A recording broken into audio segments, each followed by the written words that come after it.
Should like a lucky rabbit. I thought.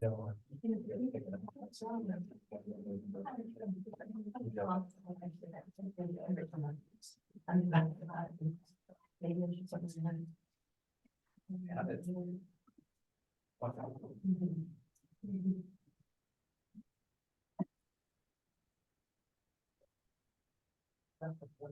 We're ready? Yep. All right. Call the meeting to order. Local mental health board. It's now 6:03 p.m. and we start off with public comment. How many people we have? One person present personally, and we have at least one person virtually. And so I think we have a public comment from Christy. Go ahead. Hi, everybody. My name is Christy Correa, and for those of you that don't know who I am, I used to be on the local mental health board recently. And my comment tonight is just I am excited to still be engaged and technically still a Yolo County resident as I am transitioning to our new home in San Diego County in the next couple of weeks. Gosh, I have so much to say. I only have 2 minutes. So I'm going to stay present in the moment today. And I feel like we won the lottery. So I'm not a legislative analyst. I don't play one on TV either, but I did get the update from the LAO from the state on the MHSA funding for 23-24, and the true ups are out, which are the last 2 fiscal year the accommodations that the counties are getting this year, 23-24. So I'm so excited to see that the counties are going to get basically double what they've gotten in the past. And that's just a very generic way to say that it's a 90% addition from the 2-year prior true up numbers. So this year is super important with all the initiatives that are coming online and the programs and CareCore and all the different things that, you know, each county needs to accomplish. I'm just excited because the funding is there somehow, some way.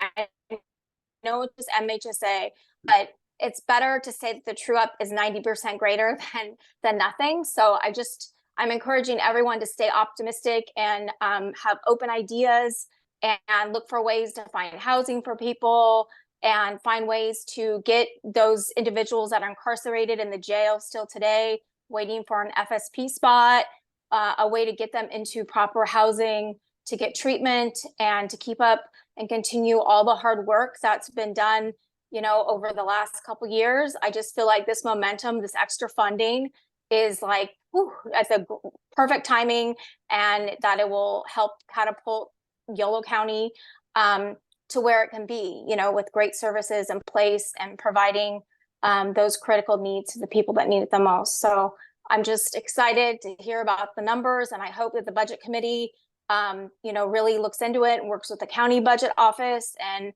finds a way to work with HHSA to get, you know, the programs and the funding that we need in a creative way to make all these different initiatives successful. So thanks, guys. Thanks, Christy. Okay, approval of the agenda. Can I get a motion to approve the agenda? Chris, second? I'll second. Dee, thank you. All in favor, say aye. Aye. Opposed? Okay, approved. Approval of the minutes from our last meeting. Any changes that anyone wants to discuss from the minutes? I'll entertain a motion. I just wanted to make a comment, and I know Christina was under the weather for the last meeting and we had a lot to say. I thought you did an excellent job in capturing the dialogue, especially surrounding the strategic planning discussion. So thank you. Thank you, Dee. We often forget to think about the message because there was a lot that we talked about. So thank you. All right, I'll entertain a motion. I'll make a motion. Okay, Maria, Chris seconds. All in favor? Say aye. Aye. Opposed? Abstentions? Okay. Member announcements. I have some things. I can just repeat that. There was a toolkit that was shared to us by our EAP program. And it's pretty extensive, it's like 52 pages. I shared it with Christina, but not in time to get it to you all, so let me clarify. But on page 50, there's it's a great tool to kind of gauge what resources are available to people based on their circumstance, what they have available to them, whether they're in crisis. And so if nothing else, I would say, look at that. It's really helpful and it's great to share. And so hopefully we get a chance to share that with everyone, but take a look. Thank you, Maria. Anyone else?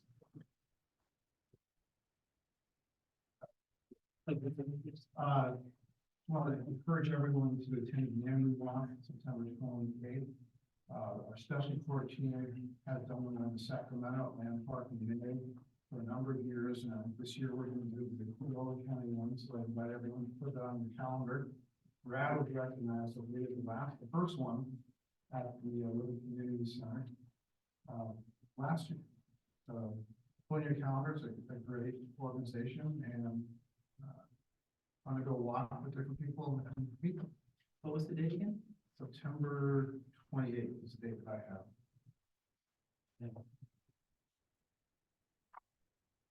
All right, okay. My report, I just want to report on Proposition 1, and as most or all of you know, it passed. And obviously there are many impacts on all of us indirectly, but the direct impact on us is a change in our bylaws in terms of the composition of this board. Is it not? It's What? Christie's background No, on it's her. perfect. Oh, I see, okay. Just kidding. Thank you. I didn't even notice that because I couldn't even see it, even if it was more words. So Proposition 1, the bylaws, we're now going to have one member who is under 25 and one member who is an employee of the local school district. And that'll be effective January 1st, 2025. That's a lot better than legislation that was being run through the I don't know if it was the Assembly or the Senate, where they were trying to make those two categories, which I think are important, a higher percentage, like 20%. And there was a lot of feedback in terms of that was not something that would be easy to do, especially if you're not in a large county, and even in a large county, so it would be difficult to do. So this actually makes a lot more sense. And like I said, that'll be effective January 1st. So our plan is to have a discussion. The bylaws were pretty much amended to where we wanted them until one of our last meetings when we talked about changing the bylaws with respect to how many standing committees we would have. So my plan is at the next meeting, we're going to have that discussion about how many standing committees we want to have, and maybe it'll stay the same or maybe it'll change. On that change, I think we're going to then amend the bylaws and then make that small, easy amendment in January. So that's the plan. All right, correspondence? Christina? No. No. Okay, we're ready for Brittany and Carlene. Hi, everyone. I'm Brittany. I know some of you guys have been before. I'm Peterson. I previously was the board liaison, so those of you guys who've been on the board for a long time, it's nice to see you all again. So I prepared just a brief presentation for you guys. I know that I'll go over there and write on the board later when we get more interactive, but I know you guys recently had a presentation from Teresa Comstock, and she provided a ton of information. So I wanted to come today and kind of just outline high level some of the things that she talked about, and then dive into some strategic planning activities and talk about the board's priorities. So I'm hoping to get a lot of interaction from you guys and feedback, and we'll write some priorities up on the board, and we'll go from there. So, and Christina's gonna be my slide gal tonight.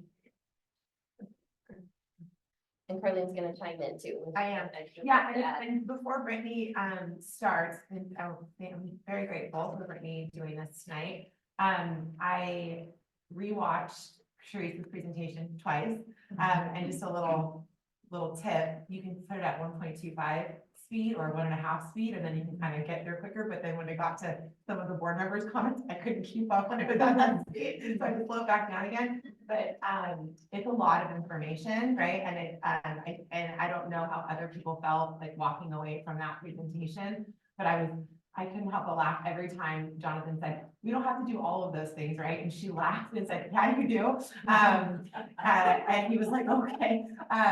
And I was thinking about that a lot. And as Jonathan and I were talking, and Brittany and I were talking about preparing for this tonight.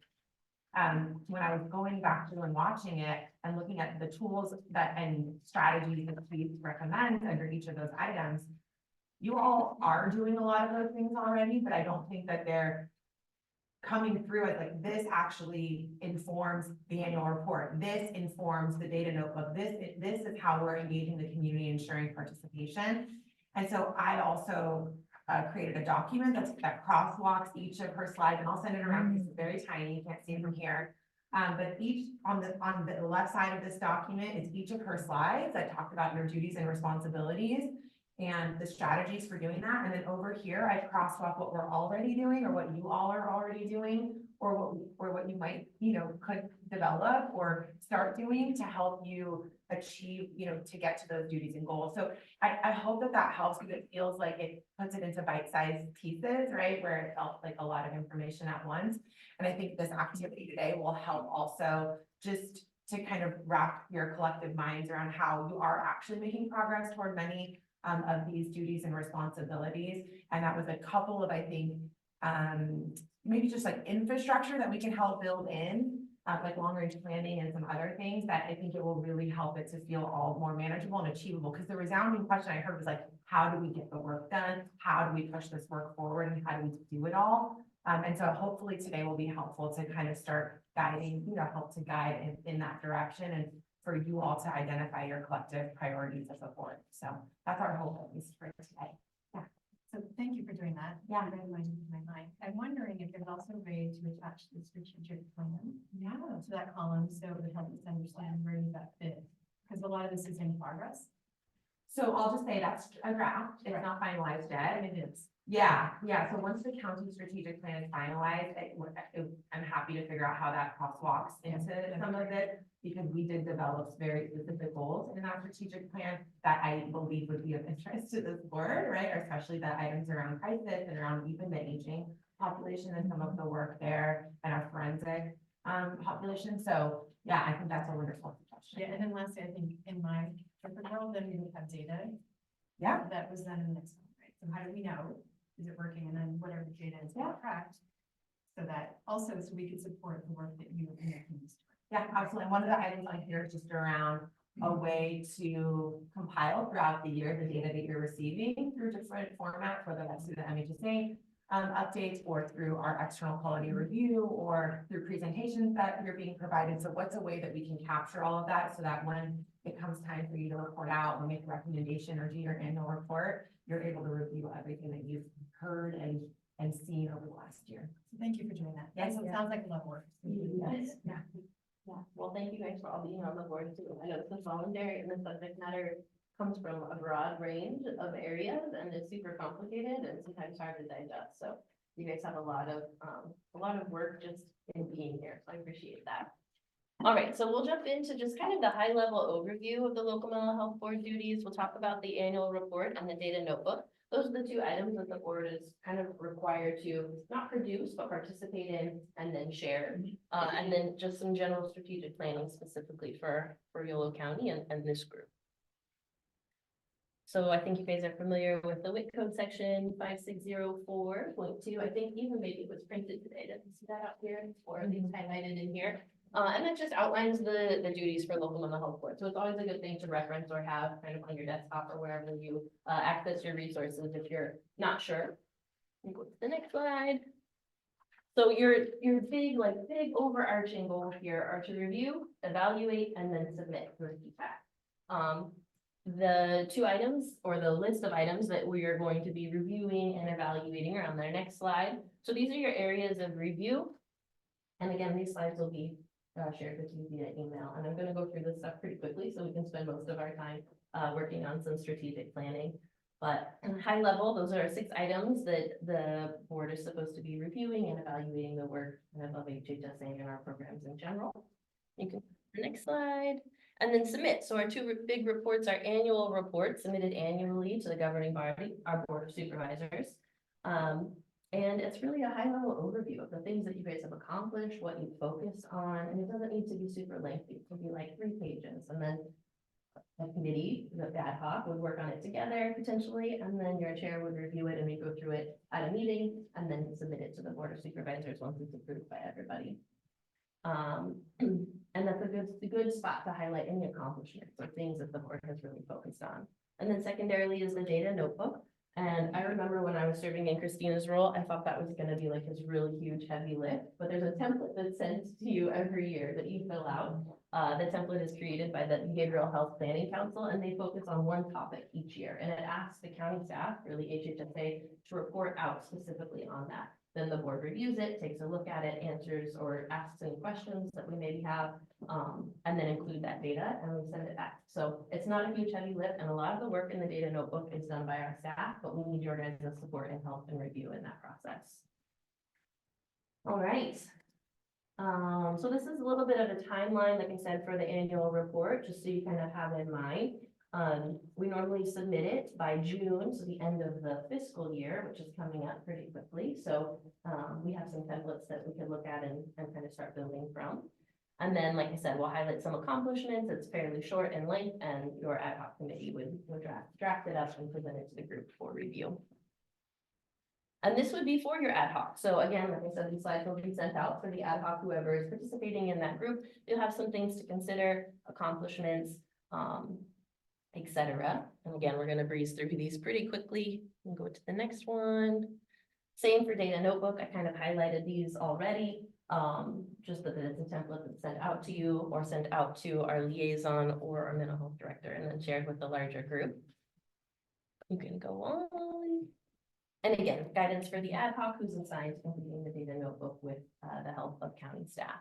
And the timeline for that one, normally the template is sent in August, then we have a couple months to respond and send it back. And there's some examples. This link is an active link, so when you receive the PDF, you can click on that and you can see some examples of previous data notebooks that give you some context about what's included in there.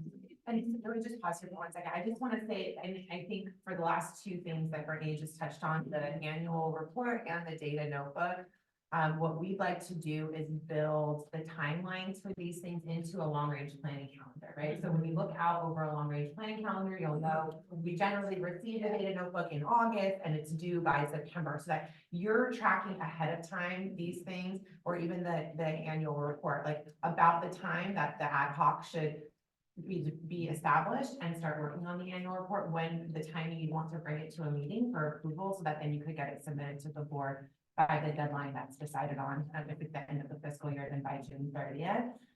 There are, and as you'll see on the other document, a number of presentations that you'll need from Health and Human Services to accomplish some of these goals, like budget presentations, MHSA presentations, findings from our external quality review and recommendations, other data. And so we want to build those into long-range planning as well. So that way, when you're looking out throughout the year, you know what's coming, what we have to do. That will also give you room to look at, now, what would you like to hear? What would you like to learn about? So you can build those in where you have that time or those slots free in your long-range planning, right? Because we know that there's things that have to get done, information that has to be brought to you, and then where can you build in the things that you want to know about, the things that will help you learn more about the priorities that you establish through the process we're going to go through today. So Brittany and I feel really strongly that the long-range planning calendar is going to be a really helpful tool to feeling like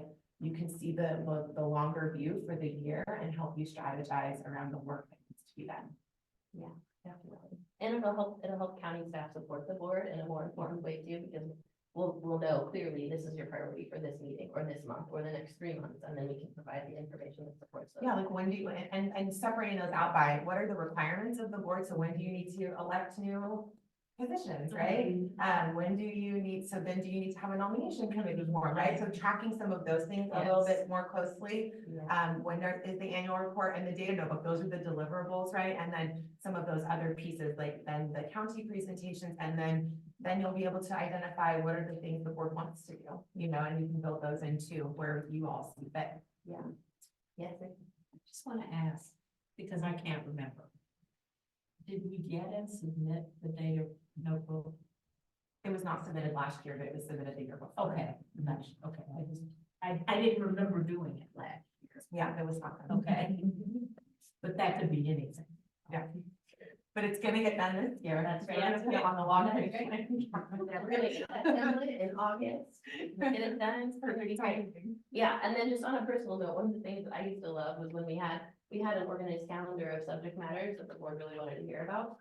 We could bring in somebody from HHSA who was a subject matter expert, and I always found their presentations to be just really interesting and educational. So I know some of you guys were here for those, but I think that's really helpful. Or from external organizations, yeah, right, that's true. depending on what the Yeah. topics are, or the needs are, we wanna help arrange for that, if there's something that HHSA can do to help with that. Absolutely, yeah.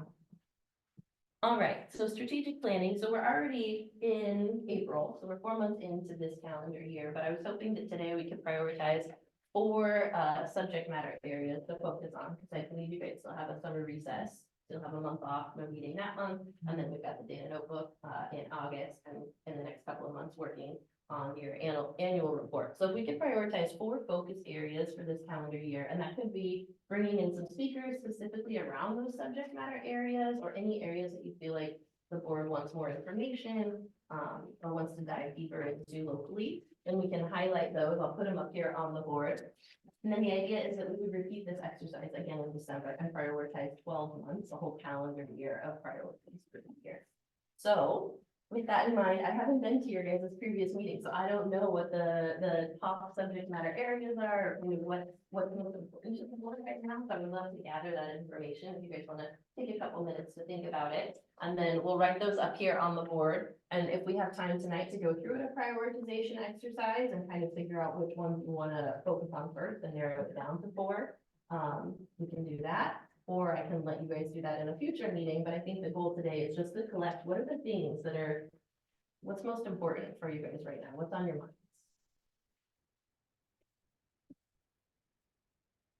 And well, okay. Yeah. Okay, we just had our program committee meeting, and right before this meeting, and we really want to prioritize site visits. And I'm gonna ask for clarification because we offer a lot of different services at HHSA and different levels of care. So if there's any level of care that's of specific interest. Well, we talked a lot about, different places and agencies and, in the county. And we were thinking that we'd like to at least see at least 3 sites within the next, before the end of the year. And we were wanting to prioritize, services that see a diversity of, people. So we were talking about the safe harbor crisis. And the wellness center. Were the 2 that were the. Okay. And I just wanted, so when I was working on crosswalking some of the suggestions from Teresa with some of the actions here, one of the things, so I'm glad that you all have selected a number, because I think that's helpful, right? So if you establish a foundation where every year you're going to go to 3 sites, maybe that's the magic number is 3, or maybe it's more, I don't know, maybe it's 3. And then, you know, through this prioritization activity, you're gonna know the topics that are really important to this board. And so you'll be able to select sites that are aligned with those topics, right? So if crisis, let's say, just for example, is selected as one of the topic areas, and we have fulfilled our crisis now receiving center implementation, right? Then one of the site visits could be there, right? Or it could be, you know, there, so that you can then align the site visits, right, with the topic areas that are of interest. And so I think there's so much of this process that's going to help align and coordinate the work, and then it's going to inform the recommendations that you're pushing Yeah, I forward think into the board, right? Yeah, I think that would be good. Yeah, that's wonderful.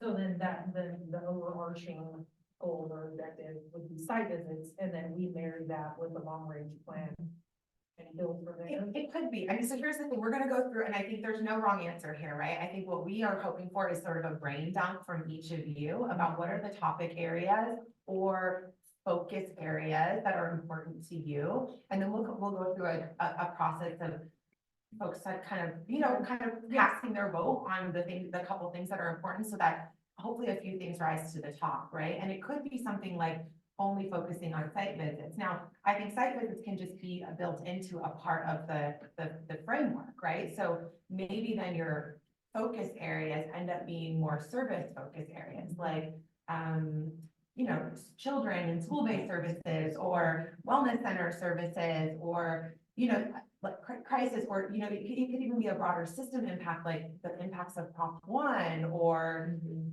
you know, we heard a lot around public guardian, and maybe there's some interest around the intersection, right, with SB 43, or some of those things. So whatever those areas end up being, right, it seems to me like identifying that there's a core minimum of two or three site visits that you want to make sure happen a year, then you can align those with the priority areas. So there's no wrong answer here. I think we're really interested in hearing from each of you, because each of you come to this body with a little bit of a different reason for being here and interest in what you're wanting to learn about and contribute to the work here. And so this is a way for everyone to kind of say their piece and what's important to them, and to then go through a process where you're able to collectively agree on a few, right, that sort of rise to the top for the next year, knowing that you're going to get to repeat this activity every year.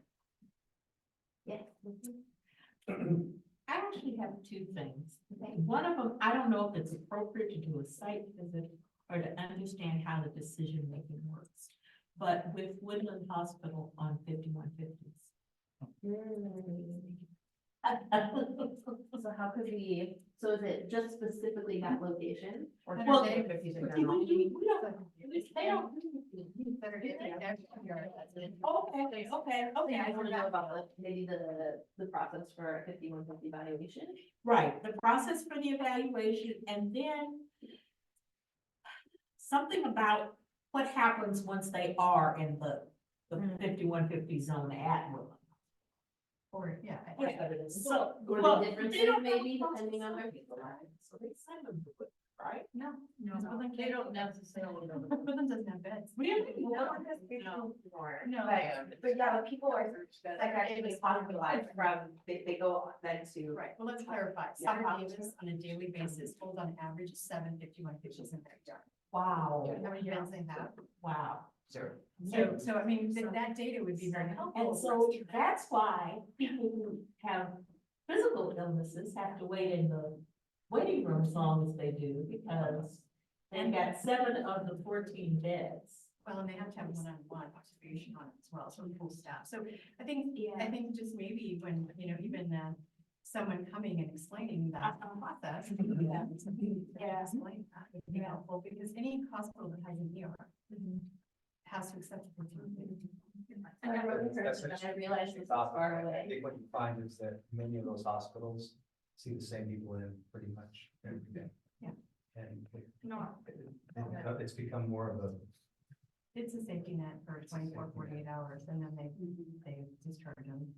Yeah, I just wanted to piggyback on what you were saying. I think it's really important that people understand what that whole process is like, because often hospitalization is a black box, like the public, if you write a word, probably don't understand. So I think it's really helpful for people to understand the whole process of what that looks like and what happens to people. Because I found like even clinicians sometimes are not fully aware of what the crisis mental health system looks like. And when people ask me, because they know I've been a member of the mental health board for a long time, what happens when somebody's 5150, I go, I don't know.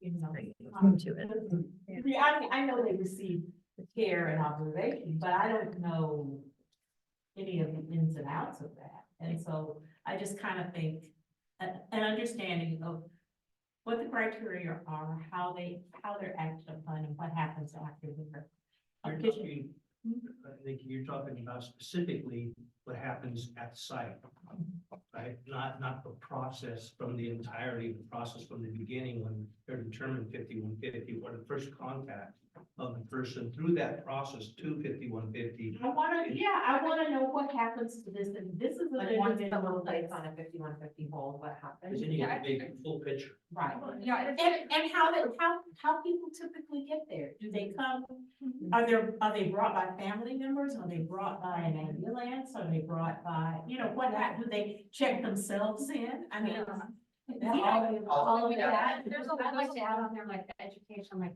to even include law enforcement, have them come in and talk That's about it. I've had a lot of interaction with law enforcement over the course of 3 years. My daughter was hospitalized 22 plus times in different counties. And usually that's where it starts, honestly, is law enforcement. So sometimes you get some that really understand the process and will definitely make that referral. And then you have some that just do not want to do it. They're fearful of different laws. So it would be nice if we could do education to the board, like have law enforcement come in, cross training type of thing, Yeah, there'll be communication, education. So like, I love that topic. And one of the reasons why I like it is because it's so relevant and important. The other reason why I like it is because Chris and I have developed some very close relationships with people over at Woodland Memorial, Rudy North, and the chief psychiatrist, the chief nurse, and then of course law enforcement we know well. We can easily get that presentation for all of us, and I think it'd be really, really helpful. And I think that's specific to Woodland. I think Senator Davis has, my understanding, substance abuse counselors embedded in the VR. I don't know if that's what they're calling that. So every hospital might have a different way to visit. Yeah, I think navigators, right? That's navigators. Right, and so we'd be curious, are they working well? So our Woodland data is, like, there's all these pieces that people are doing to trying to solve the same problem.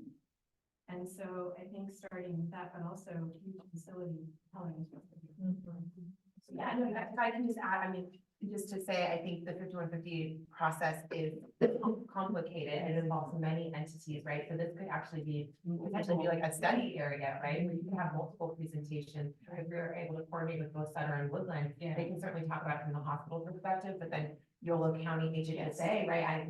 As the mental health plan, right? And our role, where we have a role in certifying, Yeah. 5150 certified in the county, and what our own process is around tracking 5150 holds and hospitalizations and ensuring that coordination in the discharge care. So it seems like there's probably some opportunity, and law enforcement certainly has also a large role. So that could ultimately be something that is more of a study area. Go ahead. Yeah, and I just want to reinforce that knowing about all aspects of the process and all the ways that that process can happen is really important, because this is where people slip through the cracks. Of like, oh, well, Senator Davis transferred this person to a place in Sacramento, and then that hospital didn't like communicate with HHSA when they released the person back into the community with like a bus ticket to Woodland, like, so. Absolutely. So the thing is, like, it's really important to understand like each step of the process, like all the different entry points, and also what potentially happens to people and how people are discharged.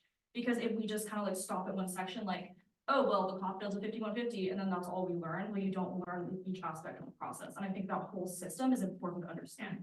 We're talking about follow-ups too.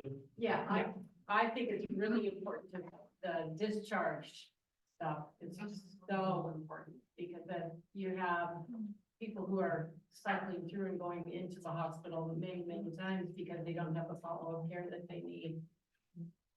Yeah, this could be multiple presentations or have almost like a panel, questions. Well, it sounds like a really great thing to do, but that's nice because we're gonna get educated a lot more on how the system operates, but how can we communicate that to the public too, to our stakeholders, to educate them on the process too? So we're gonna have to think about how we present that to the community. Make it easier. It's not that easy. It might even be an opportunity once we kind of learn for some kind of public information pamphlet or something that's available to people. You might want to partner on Yeah. something. Yeah. Well, I think to reduce the stigma, because What he was talking about. Mhm. Yeah, stigma, and we hear stigma throughout a lot of this, so maybe stigma is something we choose to tackle as Right. well. As a lot of the same stuff. And something I kind of want to bring up with kind of both the points brought up here with both site visits and also kind of like evaluation of like how 5150 holds are done in Yolo County. I think it's important to include consumer perspective and how this is done because like, and this is something we discussed about site visits, like as in if we go into a site and say like, hi, we're the local mental health board and we're evaluating you, they're gonna kind of act very different to us than they will to a consumer. So I think it's important, like, I don't know all the answers of how we would do this, kind of like complying with like privacy and things like that, but I think it's important to try to include that to actually know how the services are being utilized and how people in the system are actually being treated, rather than what they want us to know. So I think one of the things surrounding that is again, simple, how this board can help in that process, right? So I think what you're gonna see when it comes to 5150 with law enforcement, pretty standard. How we implement, how they implement across the board.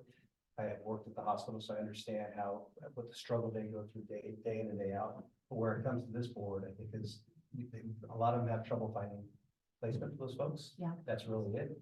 And then most of those folks, when they get to that point of 5150, many of them could have gone another route with early Right. intervention. That's right. And that's how this board can really be part of that system and the involvement system. I think that's what you're gonna hear from the folks in the hospitals. It is a day in and day out struggle to get placement for those folks. They do have, generally, from my experience, they have people on staff there. They get addressed fairly quickly, the case, but trying to find them a placement is hard, and they get stuck in those ERs for days at a time. That's right. They get stuck in the hospitals for days at a time because they can't find them, and if they are violent, 5150, it becomes even way more difficult at that point. And sometimes the default is not a place that's gonna help them, it's a place that's gonna hold them. So that's how this will become maybe a little more, bring it home to what we do. Yeah. Maybe we can focus on discharge planning, because I know that for some of the people that we have, that are getting services from the cooperative and our diversion programs, they don't know a person's in 5150 status unless that individual lets them know that they have services. And so is there other ways to improve the discharge process? If we want to, maybe we do it. Without violating HIPAA. Right. But also, as far as educating community, maybe we have a meeting where we put on a panel to explain the process and try and publicize it to get people to come out and participate. I think we need to learn more about the process before we do something like that. And then from this process, we might identify some site visits, whether it's for Safe Harbor mentioned. I know with the mental health court team, we got a tour through the north at one point, get to understand what's going on there. It's a name in someone's head. We actually walk through it and see it, kind of get a feel for what the services are. So kind of synchronize that, but it's be a long-term process. Yeah. And it's while I have the floor, one of the things I'd like us to look at is the implementation of it. SB 43. Okay. So the 5150 criteria will be changing because of SB 43 and so. My concerns with that is, we had a presentation of how the public guardian is underfunded. SB 43 is going to create more strains on the public guardian, and where are those resources going to come from? And what recommendation needs to be made to the board so we can successfully implement that? I kind of piggyback on that is that for me, part of that is getting more knowledge. The substance abuse resources in the community is super important for us because I think we kind of know more about the mental health services, but once you fold in that substance abuse component, I think a lot of us are very removed from what that is. So seeing what that care system looks like is really important to me in a lot of those. I've been sitting here thinking about systems of care a lot. And when we bring that one up, I'm like, I don't really know. We don't really have many resources and I don't really know what they are. And for us to be able to talk about SB 43, in an informed way, we Getting a definitely need to presentation know. on the drug Medi-Cal services that are available, how the ASAM's used to determine medical necessity, and based on that, where those services are available in the community. Right, because they're not. I just wanted to add something to what Robin was just sharing. I think one thing for this board to consider would be, especially with the passage of Prop 1 and the changes around it now being the Behavioral Health Services Act, the charge of that funding being around serving folks with co-occurring disorders, mental health disorders, and substance use disorders as a standalone. The potential of this becoming a behavioral health board, rather than a mental health board. And, you know, in many other counties, they are considered a behavioral health board. This has been a longstanding mental health board, so certainly something to consider. We kicked it around for a while. Yeah.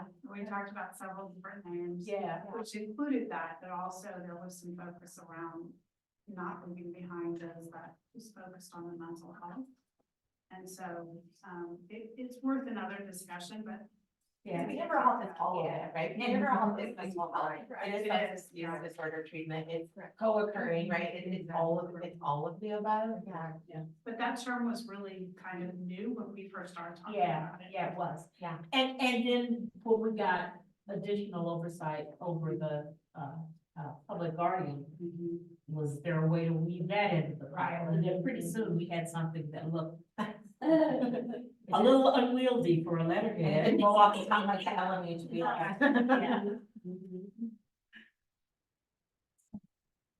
Yes. And so all of this may not be a site visit. Part of it could be a site visit and part of it. I think they're all different subjects. Yeah. Site visit is one priority area for you guys, 5150 evaluation is one priority area with all of these components. being Right. Part of that subject overarching, maybe having the presentation about stigma, consumer perspective, diving into that a little bit. I don't see them all as related to site visits. I'm trying to use different colors to indicate that, but I should have verbalized that too.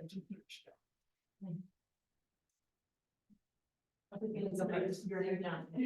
Measurable results for programs funded by the Mental Health Services Act. The behavioral health. Yeah. Behavioral Health Services Act, well, not yet, until January. Well, some of it went into effect right away, so Did its name change go? I don't know. That's a good question. That might not be so January.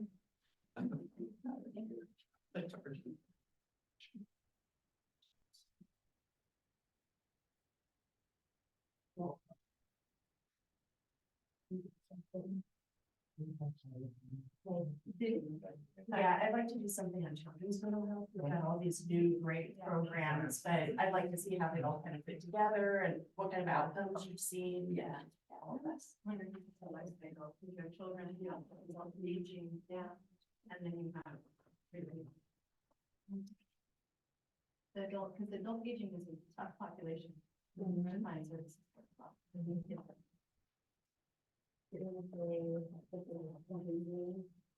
And she was sort of saying like life cycle, you know, like maybe around services for children and transition age youth and then adult, and you know, sort of how fall into the. I think too, it's really important for us to have a presentation when we get all the results from the survey, the listening sessions, because we're all here to represent the community, so we want to make sure that we are. Absolutely.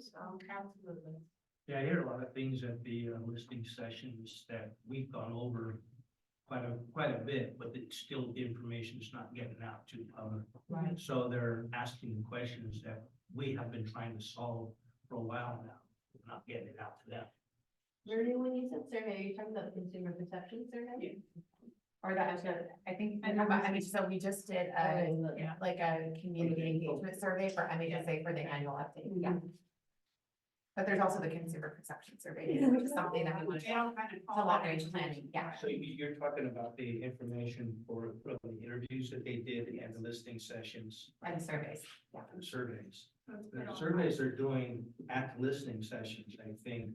Both, they sent it out very broadly throughout the county, so it went out with all the school districts email blasts, and we even had signs posted, I mean, all over, so. Yeah, it was Our only the first superintendent time. school sent a picture of me at UC Davis, and that, you know, saw that, so yeah, those went out really broadly, and then we had the listening session, so I did include in my directing report today, just some initial findings, but they're working on a more comprehensive summary, really.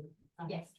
Like one point I wanted to bring up that's kind of related to the 5150, kind of like education and analysis is implementation of Crisis Now.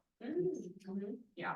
As a separate topic or? It's kind of related, but then as in like I think we should really look at like how that's being implemented. because a lot of that transition is very new.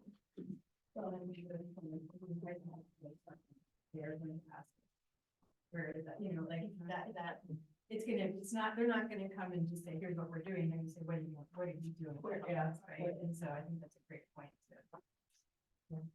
Yeah, but like, and I'm talking about like, okay, what's the progress on the receiving center? What's the progress on the 24/7 mobile crisis? With the co-responders, like, how are they interfacing with law enforcement? Just kind of like every aspect of how, like the how and when crisis now is being implemented in this county. I'm gonna add it separately so that we give each of those topics their due time. Just like for the data, you know, ongoing data, how are we doing, how many people are we seeing, how many are coming to the crisis? What are the needs being met, are they not being met?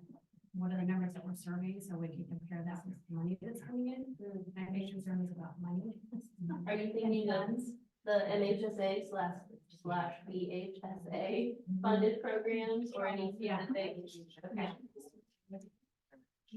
So is that the sort of thing that we'll be looking at as part of the data notebook, or is the data notebook different? The data notebook typically draws on like a specific topic, and we'll ask for utilization numbers of that. So like, I think 1 year with adult residential facilities, and I asked us what our utilization was and outcomes and demographic information. So I'm not sure what this year's topic. And 1 year focused on comparisons of people we were seeing in the system relative to ethnicity and what the larger community was. Penetration rate. Yeah, penetration rates, what was the potential? To your point, Mel, we're sorry, Barry, but we're thinking of ideas of things that we can bring to you more regularly that will be helpful to you when we're hearing you all talk. And one of the things that we've been working on as an agency is building out public dashboards with data. It's slow going. Some of our programs are easier, equipped or better equipped to get those kinds of sort of widgets and data out more quickly through their system. So we have a lot of robust data for like Medi-Cal, CalFresh, those kind of benefits. But we were, chatting over here about building out a behavioral health dashboard and really knowing that that's something that we could grow and improve over time. But having some standardized data that we're sharing, not just here, but publicly, I think that's all very important. We've done some work on the child welfare side to have some publicly available dashboards and data beyond what's publicly available through other systems as well. But I think that's something that we can improve on for behavioral health, and we know that it would add value to Thanks for that. Okay. Oh, okay. It was a tie. The other area that I am also very interested in getting a little bit more information about, and may sound far afield, but it's not, is Medi-Cal. So people call me, or I talk to people who were having really intense problems, sometimes with a child or a spouse, another loved one or whatever. And they don't know that the county serves primarily people who are Medi-Cal, people who are not privately insured. Maybe it's an eligibility presentation. So maybe an eligibility presentation, and maybe the other thing I'm concerned about is that we have some ability to do referrals to people that gives them some information other than not us. You know what I mean? If they come to the door, I mean, we're always talking about no wrong door. If they come to the door, we really aren't supposed to be serving them because they have some kind of privacy. A list or something for them to start off with, so that they know where to take that next step to. Yeah, navigation, right, how to Yeah. navigate to care. Yes, yes. And add navigation below that too.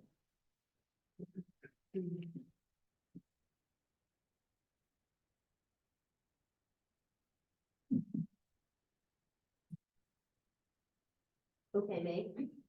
Yeah, and I would also not forget about Kaiser. Kaiser has a large footprint in Yolo County. Sorry, what was that? Kaiser has a large footprint in Yolo County. Their hospital is in Solano County, but many folks are sent there. And so how do we ensure that we're partnering with Kaiser, and it also goes into the eligibility navigation? Kaiser has a lot of telehealth for substance abuse. They have, and I don't know how effective their programs are, but I think they still serve a large population within your. So how do we ensure we're not, because they're a health plan, so we tend to kind of, like, how do we, you know what I'm saying? Yeah, and an interesting sort of change, very recent, is that Kaiser is also now a second managed care plan for Medi-Cal in Yolo County as of January 1. So we, for many years, have had only partnership as our managed care plan. As of January 1, Kaiser, through a direct contact with the Department of Health Care Services, is now also a managed care plan for Yolo. What that means is when someone has Medi-Cal, they can choose their managed care plan, so they can choose whether they can services through partnership or Kaiser. And so that will add some Kaiser membership as well. And then they also have a lot of Medicare. Yeah. So they have on the other end, Mhm. right? They have a lot of managed Medicare, so that older aging population, but I just feel like somehow they're not always, not here, but just in general, we don't think of them necessarily as a hospital, but yet they do have a hospital that's in a lot of money in the DC. And we certainly do coordinate with them. I mean, and I think actually this will come up, depending on how you eventually structure the 5150 training and discussions here. Because folks are taken to Kaiser, if that's their insurance and that's where they choose to go. Because otherwise, and sometimes they don't, but if they end up in one of our local hospitals, then Kaiser arranges for transportation from there. And so there's been a lot of conversation, particularly in the town of Winters, about how to better coordinate and get folks to their, when they have Kaiser insurance, right, to Kaiser and Solano. Yeah, so, yeah, that would be. And we're working on building local relationships with Kaiser now that they are a managed care plan. So, we're working on some formalized MOUs and some other things. So there's some work happening on our end for these and helping coordinate all of that, actually. It's new for them too, so. Yeah. It's been like, kind of. So, one more thing. One of the things that this doesn't have to do with getting a presentation from these folks. One of the things that I struggle with, and like I said earlier, is we're representing our various communities, right? And I struggle with how I message what we're doing here to them and how we do that consistently. Like I can say what I give my interpretation, but I want to make sure I'm messaging consistently with everybody else and getting them the important information. And I think it's a conversation that we probably should have at some point and talk about how we do that and what we should be saying, what we should be sharing. And a lot of the things that we're talking about developing there should be shared because many folks, they just may not have to work with the website and navigate it, but we certainly can reach our community through our own personal Facebooks, our community memberships, things like that. So that's one of the things I kind of struggle with and And what I'd love to see, like at the end of all this education and kind of thought process and work is really that navigation tool that is available that we can refer people to that helps them get through the system and get the resources they need. Because not a lot of people know sometimes about what's available. And it's hard when you're just a few people trying to get the message out. But if you have people and you multiply that messaging and it's all a consistent message to your point, then you really make sure those resources are available to the people who need them when they need them. And yeah, we're just kind of thinking that, and one that I just want to reiterate, like, I think communication of existing resources is really important. Like especially as it has to do with like crisis care, because it kind of says something like the board is not entirely aware of like how that happens when like, if anything regional should be, or like, yeah, so I just think communication of like what exists is important because people straight just don't know. Yeah. Yeah. And then really, if we're doing our job, we're getting the information to them before the crisis. And so it is important to have the crisis because that's the most critical point. But if we can get them out before they're in crisis, we're really helping them in their lives. Just getting the information to the people in the front lines is helpful because then they're able to help the people that are directly involved in the crisis at the time. And finding that a lot of people, I've been trying to do that, trying to put information out that, hey, look, you can attend these meetings. You don't have to drive out to Woodland. They are on Zoom and you can participate that way. And you can learn the same as we're learning right now. But still, they don't even realize that that's available. You know, I went to the listening sessions and I listened to the people that were asking the questions and listening to what their thoughts were and what they would like to see. That's what I was hearing, you know, so it is important what people are saying to get that information, what kind of information we can get out to them. the easiest way because they're not gonna know. A lot of them aren't gonna know, how to navigate their way through. So if we can just make it easy for them. I have a question that I think is related to this. Do we have census data that supports these topics that we're speaking to, that breaks it down from a demographic standpoint, like race, age, sexual orientation? We don't have sexual orientation, Is that, that's a strong recommendation that's come out of the California Reducing Disparities okay, Project. let me ask you more intentionally, like LGBTQ data? That's what I'm, no, I know exactly what. Okay. I'm Well, I think I saying- was censoring myself. I'm saying we Because I have didn't want to cross strong the line. recommendations from the public health end, which Okay. has been the California Reducing Disparities Project. But whether those data are even collected is up to the actual agency providing the care. Okay, And then can I ask you, what, do you mean like for the general population or for each of these Yeah. topic for areas? these topics. Oh, uh-huh. Yeah. Because I think in the world of messaging, depending on your demographic of who you're trying to reach, some folks aren't on social media. Right. Some folks aren't. So when I still, I sit on the 18 Adult Services Commission for Yolo County, they routinely do town halls. And because their reach is folks that still like to physically drive there and see people in person, so you're not gonna reach my father, who I care for, on social media. Like, Right. I have to be his information laid for channel 13, 31, like local, so I'm just saying, in the spirit of getting our messaging out there, it would be helpful if we had tangible data that helped us Yes. reach our demographic. And I'm always gonna be an advocate for the LGBTQ community, that's my space, and of these services, some may be unhoused. Some may be in the system, unable to receive some of the messaging because they don't have family or they've been abandoned in some capacity. So just making sure that no message goes undelivered, that would be helpful for me to make an informed decision. Yeah, we don't have that specific data. I feel like one thing I'll just throw out there is that, well, I think that what I'm hearing is that there's this thread of wanting data, right? No matter what the topic area is, right? So if you're scheduling a presentation or more of like a study session around a particular topic, it's like, what data is there available for you all to be able to review and being able to really tease out whatever demographic data is available, right? And knowing that sometimes there's some limitations around some of that, but what can be shared and what data is there? So really building in this thread that when you're bringing folks in, whether it's HHSA staff or outside partners, that you're also asking them to share data, right? From their systems and for the topic area. Yeah, the listening session that I attended, that was a big thing that came up too, that people in the community wanted. I guess our partner with NAMI, that comes up, I mean, a lot of what we're asking, NAMI does very well, and so maybe part of this is where does NAMI or the partners fit in? So we are, so that, what are they doing and how are they reaching, and are they creating communities of interest on their own? Hearings there, well, I can tell you in the peer-to-peer support facilitation, they have a broad reach of folks who show up, and even if we give them education, what we hear is there's still plenty of barriers to access. And so, how do we use NAMI to help with that? Because we have people who know I have this health plan, but I can't find a psychiatrist, right? I mean, so many of these folks know, but they just can't, there's so many barriers out there. So I think NAMI, really tapping into NAMI might help us as well. And kind of tying what you just said together with kind of what was brought up earlier about like public communication of existing resources, I think that also has to happen for providers.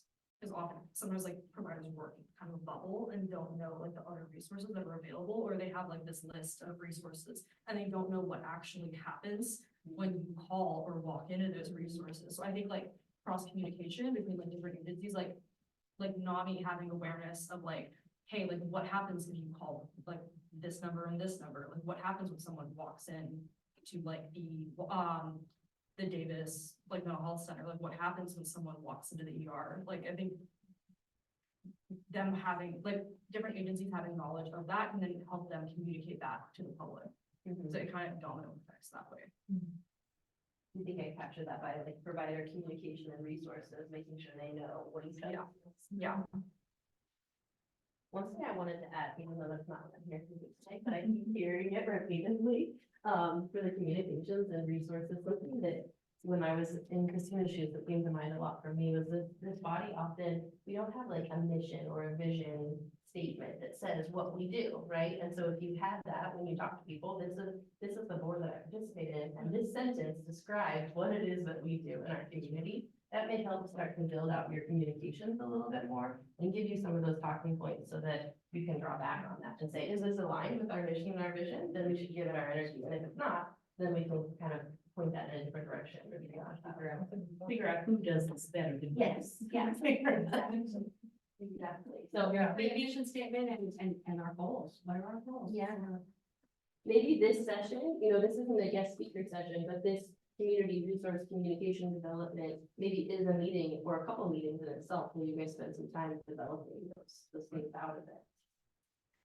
So I think part of that is not only how we do that, but we rely heavily on staff consistent messaging, right? So my interpretation of what you're telling me may not be what they need to hear, but providing some consistent messaging that we can take to our various communities, whether it's circulars or sort of old school, Yeah. I have one of these binders right here with all the stuff in it. And I'll just share something from another board that I participated on. Marketing like binder. Our council, the Child Abuse Prevention Council previously, several years ago, used to have a point at the end of the meeting where we all, where there was sort of this collective just sharing of like, what are 3 talking points that we're taking away from this meeting today, right? And people would just sort of shout them out, right? It wasn't like, you have to vote on it, you have to deliberate on it, right? So it was like, we identified strategic priorities, right? Or whatever, right? Or we got we heard about this process and here's what we learned. So I think what you're talking about is a little more concrete than that, but I think there are some ways to sort of collectively come together and say, hey, no takeaways. And have a from today." standardized somewhat Yeah. approach. So I'm not sure how to say this, so, you can get ready to accept. I think, I would also love for us to talk, what is our role for the public? So when people come, and we have public comment. Yeah. How do we support them? Because for people to come here and speak, Takes a lot. it's a lot, and how we respond either reinforces a traumatic experience or supports them, Right. right? And a lot of people don't know that public comment is supposed to be just public comment, not necessarily for a response. But if you come someplace and you've got a lot of emotional baggage around what you're here to say, to have somebody just sit there and look at you and not say anything It's tough. It's And tough. it's re-traumatizing for a lot of folks. Yeah. And so, and I don't throw the trauma word around lightly, but these are all folks who are traumatized based on what they're going through themselves. Yeah. Whether it's little t, big T, I Yeah. debate that, but and so what is our role and how do we support folks? And also public speaking, they have to commit. Most people to be able to sit up and share what they're going to share. A lot of people don't have a root canal. Come and share publicly something fun. So I would just like for us to kind of think about what do we personally and how do we support folks who can come here and share some very personal and things with us. And I think it was a little easier when we were doing things by Zoom in a way, because people weren't in a group. They were individuals sitting in front of a computer screen or a phone or whatever. And so I think we got a lot more interaction from them in some ways than meeting in a group in a specific location gives us the opportunity to do. I mean, they could see our faces clearer, they could see empathy and concern and whatever, compassion, but it's a little bit more distant. Yeah, there's some distance. Yeah. Right, on that screen. Yeah. We would want people to come, right? We would want people to come.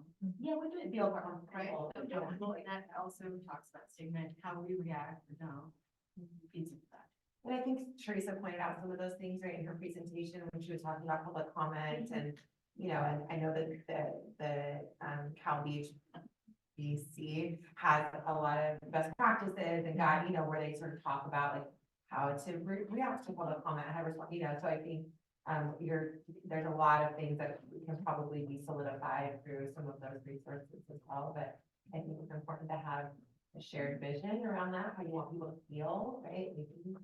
Yeah, and by the way, and I think Jonathan did a great job. I think you always connect. I appreciate. And you want that to continue no matter who's sitting in the. Yeah, whoever whoever the the yeah, chair is, how do you formalize that or? The mission, vision, and values of the board. Yeah, I couldn't go and get rid of that value, it's good.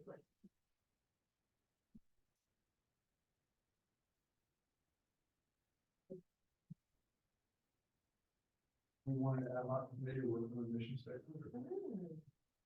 Like, having everyone here throwing out ideas. You know, having worked on the bylaws, bylaw, maybe it's supposed to be over in September. Of 2023? Yeah, we're still going at it, but just having, someone who's. The bylaws 5 years ago. I know, I was gonna say bylaws is an ongoing. That's right. You have to, you can't think about them as ever being done. They're a living document. No, I want the junk. I want to say the ad hoc committee for the bylaws, but just having, some people want to really delve into the mission statement, you know, a draft mission statement, because I know for our office, we developed one, and that was a lot of work, kind of fine tuning, what are the words you want to use, what do they express? Do they express our values?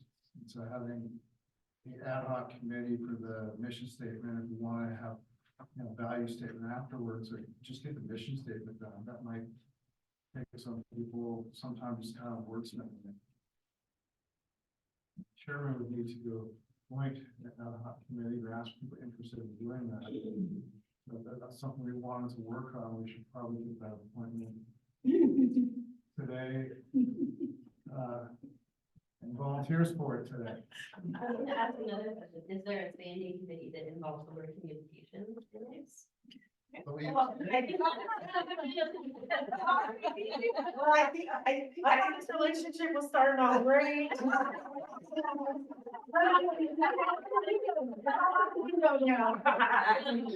You were on the pedestal. Oh, yeah. But I think another piece that came up for me as I was working on this document, which I'll share with you all too, is that I know there's been some ongoing discussion around ad hoc versus standing committee, so I think that, you know, and I know that feels like a hot topic, right, but I think that there's some next steps for this board around coming to some decisions around that and how specific you want that to be in the bylaws. I know Teresa had some recommendations about it being more vague in the bylaws to allow you more flexibility, but I think yours are quite specific right now. I prefer to be over to powers a lot, and I'm not a part of the local development board, so I'm sorry. Yours, and so that I know that there's some decisions I think that have to be made around that, so I think that's and I don't know if that's an area that then goes on here, or if it's something that happens, you know, so. We're doing that in May. Okay, well, there you go. Coming soon, you always want to help for a new deal. That's right, I think you're still up for it. I don't know if the code goes into effect until January 1st next year. We're gonna deal with the issue of standing meetings next month. That's not, we're just joking. But doesn't it go into your kind of mission, right? It does, I just think Yes. the Welfare Institutions Code that changes the name and the composition goes into effect on January 1st of next Understood, year. but there's nothing for us to say, when we talk about mission, that we may not, we may start. We don't need, I would agree. we don't need a law to dictate what we call ourselves. Right? Because a lot of these boards call themselves behavioral health services. Yeah. The Welfare- That's goes into your mouth. Yeah, a lot of people don't know what behavioral health is, but almost everybody knows what mental health is. And it's not, I mean, I think it's evolving. And I think at some point, everybody will regard it as behavioral health. But at this point, there is, in the minds of most people, a bright line between mental health and behavior. That depends on how, what age group you're talking about. Yeah. That's that- true. I That think is, it's a good thing. And what institution you're talking. yeah. Correct, because So I think that's a good discussion to say, we can either put it up here, renaming the group as a separate priority, or if you wanna incorporate that into your committee, you guys tell me, does it go on line for it, or do we say it from there? Well, you told Tia it should go with her committee, so. I have it up here as, you know, your mission, vision, value, goal development, but I think also considering a rename is maybe lumped in there, to your point, Meg, that it's kind of involved. Mhm. But I think it also then goes with your mission values and what we determine from strategic plan. So it's almost like you start with one and then things kind of go together. But then my brain works. Makes sense. It might be helpful for the larger group to have a session talking about renaming, and then the smaller group focus on the mission, vision, values once the renaming is decided. Sorry. So the association at the broadest level has a mission. So you don't fall under that mission. So this would be mission centric to the Yolo County. I think you guys could adopt that if you wanted to, but it's not something that's really followed the local mental health board of Yolo County up to this point, it's not something that we said like, this is our. Yeah. Okay. And of course, our mission statement needs to be shared with the body that created us, right?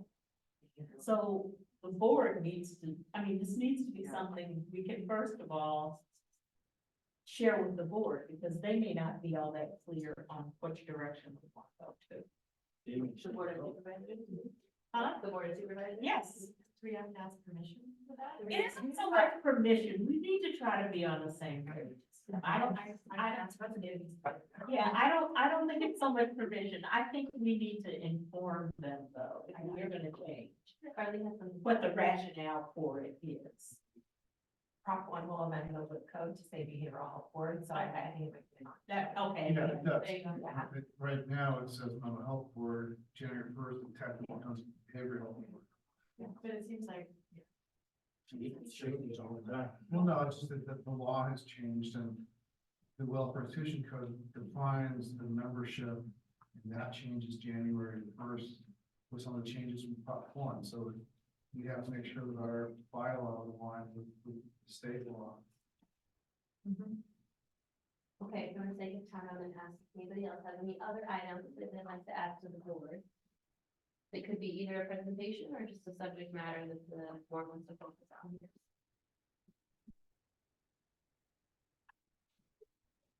Visit this again. Everybody has some more ideas coming up as we start to think about this. I'm not gonna get it all in here today. Okay,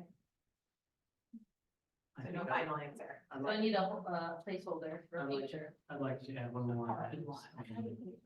How our jail is evolving in terms of the tenant side. Okay. So in custody treatment and And if you don't mind, I would add to that Calais implementation, because there will be significant changes to jail, services, behavioral health services in the jail, with the implementation of Calais. Would it, I don't wanna have. Okay, but would it be appropriate to take this and put it into some sort with the color coded? We would all have this, so it would be nice to have some action at some, right? And, well, and then you can kind of figure out if this is the right balance or something else ought to be there, or something. I mean, it's just because I'm pretty visual about the way I even plan things, so it would be helpful.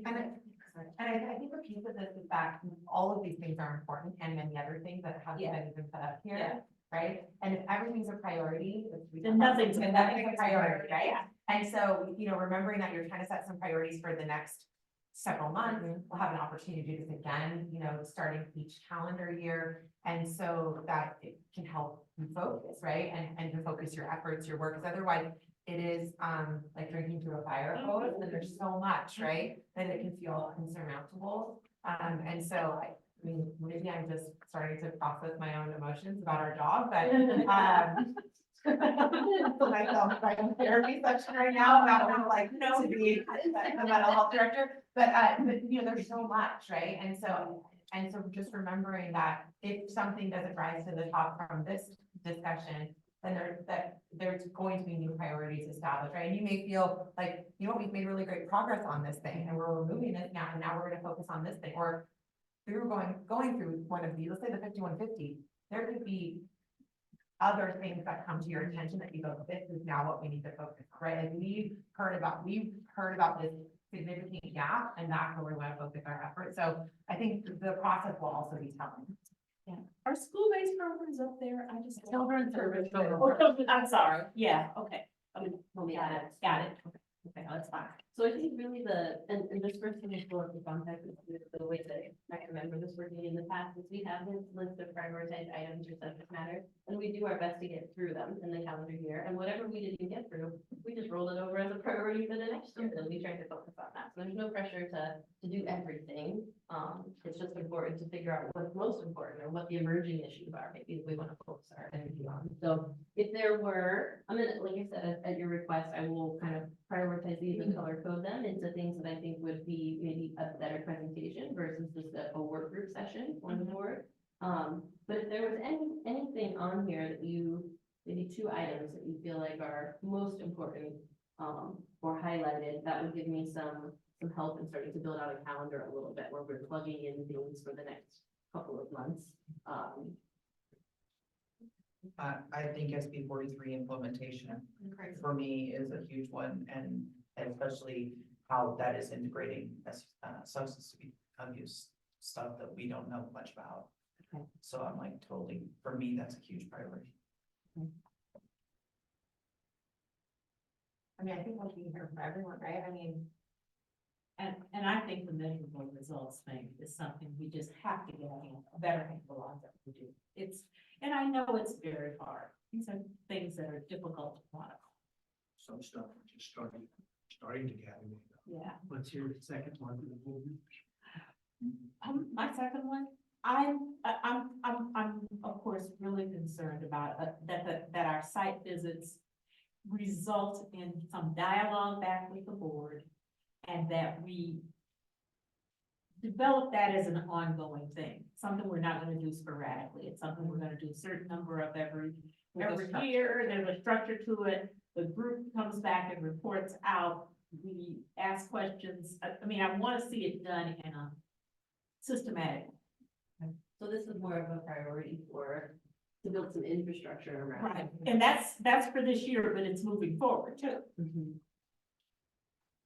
and I think under the infrastructure piece, which isn't up here as an item, but that Brittany and I are gonna work on regardless if we think it's important, and it shouldn't be like one of your prior rights, like something that you just need. I think it's like that kind of structure, also the long range planning calendar, maybe even some tools or standard templates for agendas, for ad hoc committees, and those kinds of things, right? To help the work move easier, right? So that when you just establish an ad hoc, maybe there's some tools that whoever's, sort of chairing or leading the front on that ad hoc can have to help them do the work. So do you want each person to give 2? Because we can go around. Anybody who wants to give it to. Let's that just would go be great. around, because Yeah. we probably should do that and move on. We've done a lot. We heard Robin. Right, I got I only Robin. had one. Oh, I thought those were the same thing, really, Oh. because the substance use holds it, you can't talk about SB 43 without talking Got it. about that, so. Did you have it? Yeah, my other one is actually crisis now implementation. I think that that's such a priority for us and has been. And even though we still have a grasp on it, I still think it's something to be focused. Okay. All right. So I'm gonna agree prices now. Someone Now, said let's to go me, back to- if they help, we ought to start calling it crisis soon. I'm gonna go back to what I think is probably one of the 4 roles in the student and community members. I'm gonna go back to consistent messaging, because we could do a lot of good work here, but unless folks really know about it. So the community It's- resources, communication. Yeah. Okay, Dee. Not the mission statement, no. just kidding. Nothing that's gonna add to my, Right.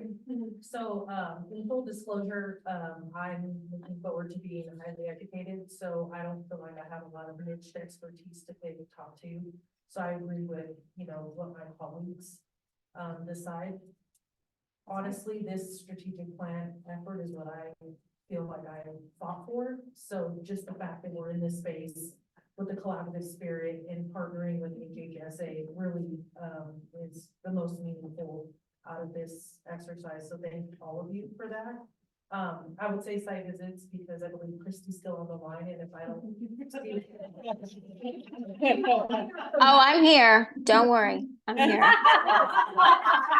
Like Oz. I need your safety, grease my gears before this.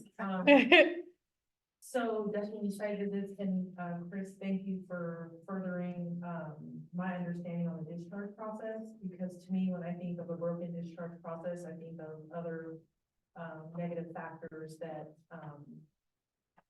innately will occur as a result of that not being dialed in. I have no idea what that means at an intelligence level, because I don't have experience, so I'll just say site visits in the discharge process. I think it's part of the 5150 overall, like. What I get wrong? Nothing. He's crossing his arm with some negative sign. No. It's so chaotic, it's so different everywhere on the district process. Okay, so we're getting a little bit short on time. so Okay, Just to give I- you two. Speed round. Yeah. I choose site visits. And, I really think it would be important to look at children's mental health. I worked with children for many, many years, and I do think the discharge process for 5150 needs to change. It's desperate for the people that I know. Thank you. 5150 evaluation and Chris now. Okay, Thank you. Brad? Mine's exactly the same thing, crisis style implementation and discharge planning 5150 development. Thank you. I agree. Safe? Yeah. I'm thinking 5150 because it's from the last time I went to the listening sessions that I think was brought up from some of the people there, because it means a lot of things to a lot of people, so it's a good place to start. And it also, for me, it means the very beginning of the process before they even get to the hospitals and stuff. But I would also like to see the data that we have for, the, measurement of the CIT and how that's working in our system, which is part of that 5150. If there's any measurable data on positive results from that. Okay, part of crisis, it's part of crisis now. So do you want me to put the star here or over We here? already said, you said both. Yes. That's what I'm saying, it's all. It's all, that's why I'm saying. that Yeah. is the credit, all It's of all it. good stuff, but I mean. Chair. Crisis now and. If you don't say measurable results, I'm. I know, right? That's why, yeah. Well, I said it was a little while. I said it and get it while Yeah, it's like choosing between your kids. I would say crisis now and the site visits, because that's gonna kind of give us a starting Mhm. All right, Chris. I kind of see site visits as incorporated in all these things, I'm not put star there, but Okay. SB 43 in children's mental health, I'm concerned about Prop 1, how it impacted the funding. And I see that as a big prevention issue that we need to focus on. Is there a gap that we need to look at, explore, and then make a recommendation to the board as far as priorities? And with Prop 1, they piled prevention and early, they combined prevention and early intervention together as a single. Sort of, yeah, they've carved out prevention and put it up to the state, and then California Department of Public Health. Yeah.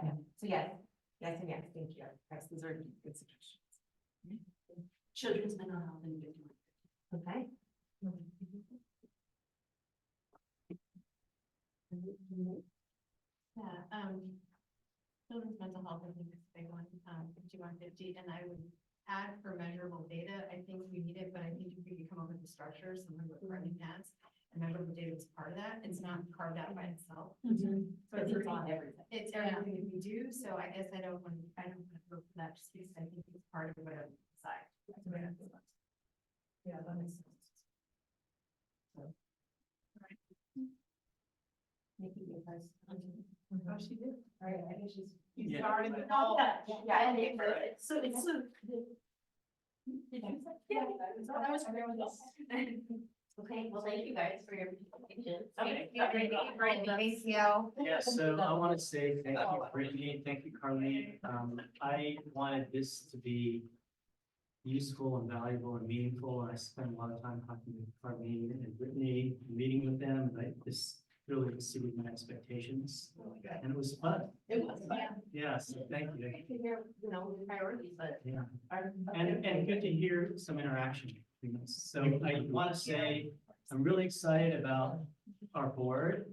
Everybody is here today for the first time. We have one open seat. So anyone who knows, I texted Supervisor Barajas earlier today. Any of you who know him, Yeah, thank you. welcome, because we need to do that. And we have Send that a out. couple good candidates. Yes. That is, 5. Well, we'll let it outline. Yeah. Oh, Carleen did it. Carleen did it. Yes, thank you. Meg. And just about this document, I'm very open to, I want you to know this is a very early draft. It was my own way of visualizing how you're already doing some of this work and what areas we strengthen. There's a lot of room for growth and improvement here, but I was just trying to capture everything Teresa kind of downloaded to all of you and really what's happening locally. So the left side is everything from Teresa's slides, word for word, and then on the right side is where we can build out local strategy. We can add data and everything. So just, this is a starting place. So I won't be offended if you tell me that, but there are things that can improve. And it would be awesome, and your transparency is if this would be then listed. Yeah, absolutely. This can absolutely be a covered up in the minute. Absolutely. So I just also want to say I appreciate our partnership with HHSA and staff. It's been great, and I appreciate those of you that have driven this discussion and other things that we're doing now. Thank you very much. And so now let's move on to, I think we're pretty much right on time where I wanted to be at 7:30 at this point. And so we'll go to the consent agenda. So we have our mental health director's report. We have what, 4 items, and so we'd like to pull any one of those 4 or more items. You know, you didn't even on it, but I just was really pleased to see that public guardians is going to be on the list. Yeah. Yeah. That's right. Yeah, thank you, and thank you all for your feedback and suggestions. I did have to refine the power. We had to transfer it to the board. The board has a template that they want used now for board presentation, so we moved it over. Lori and I will be co-presenting the item to the board. And it is, will be on the April 9th agenda. Okay. Yeah. So anyone who, I'm sure everyone's encouraged to attend in person or by Zoom, and comment if you like. And by comment, you want in support of. And just to be clear, just to be clear, the presentation is really an informational update about the public guardian's office, right? So we will be focusing on staffing challenges, the workload stressors, what's coming ahead and how that will exacerbate those challenges. There is a separate budget item coming to the next meeting agenda that will be requesting additional, that would be for additional positions. So we're not making a request for additional staffing on the 9th. This is a sort of teeing up, right, for some of what's coming in terms of budget requests. This is an informational item only. There's no action that the board will take, but I think, you know, and Jonathan did a great job of communicating support for them to hear the presentation. They took it seriously, asked for us to come, which was wonderful. Perfect. So wait, are you saying that it would be more helpful for us to go to the future? I maybe, or to comment. I mean, I think it's helpful for the board to hear that there is public support of the public guardian's office and that there's support to improve the staffing, right? And I think that's what I heard loud and clear from this board when we presented similar information. I think that that need is very clear in the data, right? I think that's pretty clear. So it's really up to you. And public comment can be made in person or in writing. You can't make public comment over Zoom anymore, but you can listen over Zoom. Just feedback. And somebody email us the link to this? Yeah, it's not posted yet. Well, the link, we can send out the link. It's always the same link. You go on a certain page on the county website and then it'll just be the live link to the board meeting when it's on. But when the agenda is ready, we can certainly share out the agenda item. The agendas don't post until the Thursday before, so the agenda will post tomorrow. All right, does anyone want to pull any of the items from the mental health director's report? Well, obviously, D is gonna be the big. D, Top one. okay, D, Let's go see. C, I was gonna say D also, and I'm sorry, I had to help my dad. Yeah, I've had a crazy week. I was just curious, because I did read a little bit of the, but I was curious if you could just express how it's gonna affect clients. hang on one second, because I just want to know what we're gonna pull, and then we're gonna go. Well, okay, So we have C and D, any other ones, Brad or anyone else, A or B, anyone? All right, so we'll start with D. So Brad, what's your question? Colleen, how is Prop 1 gonna affect me? Yeah, I think that what the local impacts of Prop 1 will be are,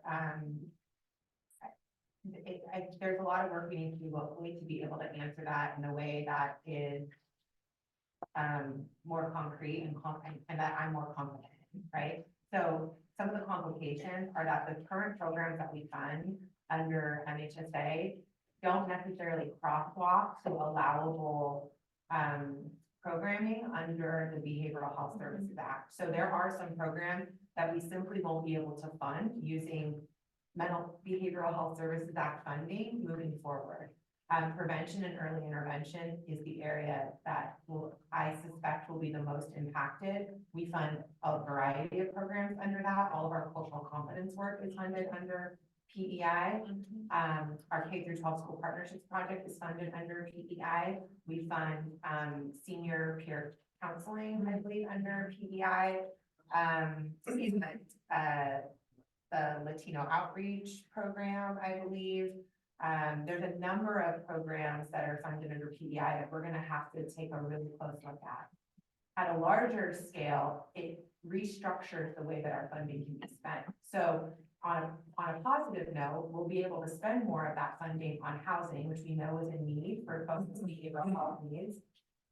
The other side of the coin is that it's not new funding for housing. We're having to, and using our governor's term, reprioritize how we're spending the money. So we'll have to spend a minimum of 30% of our behavioral health services dollars on housing. We don't spend that much on housing currently. And that does not include the services needed for folks to maintain housing. So, you know, the kind of case management or on-site services that folks need for housing aren't necessarily allowable costs under that 30%. So we need to do some work really looking more closely at that. The funding for FFP would decrease a little bit under the minimum to spend. You have to spend 35% of your funding on FSP. That's actually a decrease from what we currently spend on FSP. It doesn't mean that it doesn't necessarily mean we decrease our funding for full service partnerships, but it's a possibility. And then there's sort of a catch-all category where we can fund other things that we might currently fund with MHSA. The last thing I'll say is that there's more money carved off the top and going up to the state. So they're taking additional percentage of funding for workforce, and they're taking prevention up to the state level and giving that funding to the California Department of Public Health to administer prevention programs. You won't be able to administer individual prevention programs under the Behavioral Health Services Act anymore. So there are a number of other funding sources, right? Grant funding and other funding for children in particular that are coming. So a part of the work ahead that our partnership with our Office of Education and our school districts and our internal team are really looking at is how can we ensure that we're leveraging all of those funding sources to try to fill the gaps. But to Chris's point about wanting to know about the impact of Prop 1, there's a lot of work to be done to really start sorting that out. And that comes at a time where, just remember that MHSA is incredibly volatile. So there's a report that sounds like is very recently issued that's talking about a true up and an increase of funding coming to counties. But that is on the heels of us getting nearly $8 million less in MHSA last year than we were supposed to get, and that we budgeted and planned for. So we had to spend quite a lot of fund balance, right, to get to, so it is very volatile because there's no guaranteed funding with MHSA. It all depends on the tax act, right, the actions folks are taking around their taxes for millionaires in the state of California. So Was that due to the delay, there is a little bit, like, the tax that money extensions, coming? we already got that larger payment. It didn't offset, so folks were able to defer their taxes for several months because of the storms, right? And so then that did play a part in it. So then we anticipated getting this really big deposit, right after the end of the fiscal year. We did get a much larger deposit. It was at least, I think, $5 million less than was projected. So that one deposit. So was substantially less last year. It has been less so far this year than what was projected. I'm very interested to look at what Christy saw today, because I haven't seen that yet. And I'm hopeful that that will give us a better outlook, but right now, it does not look good for MHSA. So I'm hopeful that this information and that the actuals look much better, because we do very much rely on this funding, right, for critical programming. So a lot of the specifics about the impacts are yet to be seen. And I want to assure this board and our community that we're not going to take rash action to cut programs, to cut contracts because of a fear or because of what's coming with Prop 1. We want to be thoughtful and intentional, right? If we can identify other funding sources, we're going to start doing that. If we do have to scale things back, we want to be as thoughtful and as intentional as possible. I think it's too soon, it's too early in the process to say all of these things would have to go. I can't say that yet. And I think that there's collective work to be done. So we're going to do our best to ease the impacts, the negative impacts of Prop 1, so that we can embrace the positives that will come with the changes, right? Which is expanded criteria for folks with SUD, more funding for housing, right? And certainly there's the bond measure, which is separate, right, from these changes that will use lots of funding for capital infrastructure and looking at how we can leverage that as well. So that's our hope, is to really work on what we need to unwind, and then so that we can start developing our next 3-year plan that's aligned with this new funding requirements. But it is quite complicated. It is, Yeah. but that was awesome. Yeah, thank you. Great question, Beth. And did you have a question? No. Okay. Anything else on D? Questions? How about C? Questions? That's the one I want. Yeah, Don, that was yours. Okay, is Evalcorp finished with their analysis of? No, so we have the initial findings document, which I attached, Right. but the full summary is not finished yet. Okay, so there'll be more in the. Yeah, that would report. be part of the annual update, which we're still, Okay. Yeah. That's one. yeah. All right. I'm gonna ask if there's any public comment on what we discussed so far. There will be another opportunity for public comment, but on what we discussed so far, is there any public comment? All right, standing committee updates, budget and finance, Joe. No, nothing that is still in the area, it's not that we solve that. Communication and education No update. program. We had a meeting today and we, have added this to the strategic, or the planning for the strategic plan, I guess. We want to do site visits. We're looking at the, also at the back of your packet are the program committee site visit guide and the facility program observation report. And, wanted to know if there's any other input that people want, about those documents. Yeah. I had a question about conflict of interest. If people are going to a site visit, would you want to exhibit to someone who's been a consumer at that location, or had a family member at that location? Is there a process to address that? So, yeah, really, only, the intent and purpose of our program committee meeting today was to tee up site visits being folded into the overall boundary for the strategic planning effort.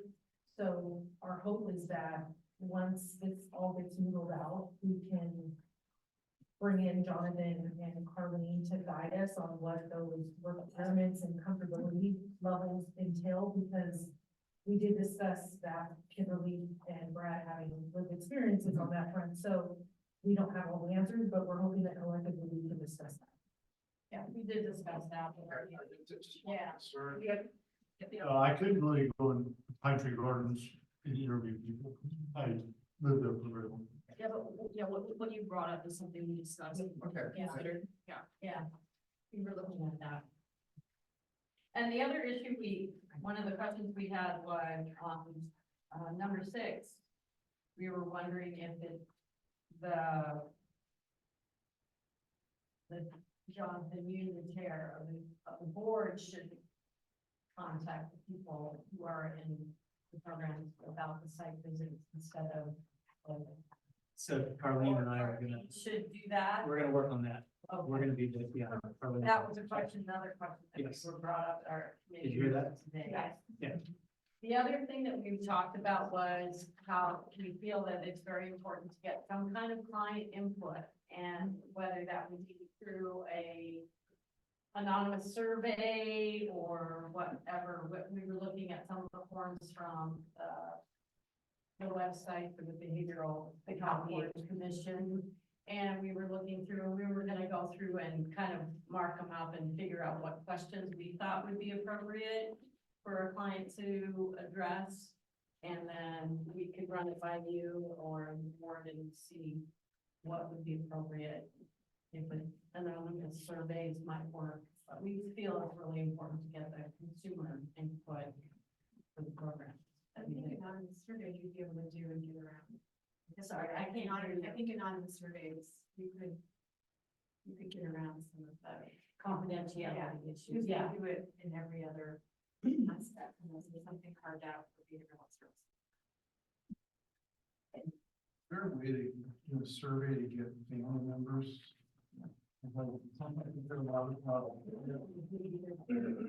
That's another. Frustration with the services that their loved ones getting, because they may have a different perspective than the consumer as to the effectiveness and trying to, that's a kind of a dual prong there, that we could develop some family members. Are you able to get input on what they're seeing, the effectiveness of the services? I think that would be a good thing. I know that there may be heavy issues with that, what they do know or able to know. But I think we've heard at some of these meetings, frustration from family members on the services that loved ones are getting. And I think they're quite often vocal advocates for their loved ones. And getting that feedback would be important. Yeah, and I remember hearing that a lot at the listening center session that we had. I'm thinking you might be able to partner effectively with NAMI in terms of getting family member input. Because, I mean, they hear it all, the good, the bad, the ugly.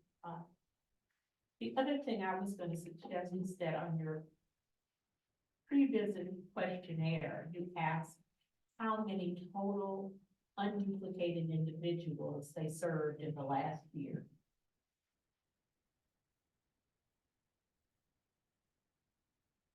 I don't see you sort of. It isn't.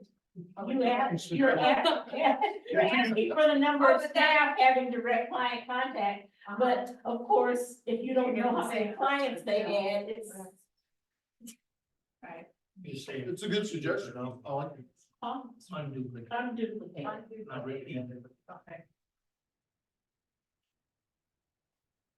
Just gonna ask, can I join the committee or? Yeah. You got me to join? Yeah, you're on. It's going to be And then Jonathan in the first meeting. to, To the program. okay, you got that, Christina? It was on there, I think. Yeah. I'm getting emails, but I was never appointed, so I didn't. Oh.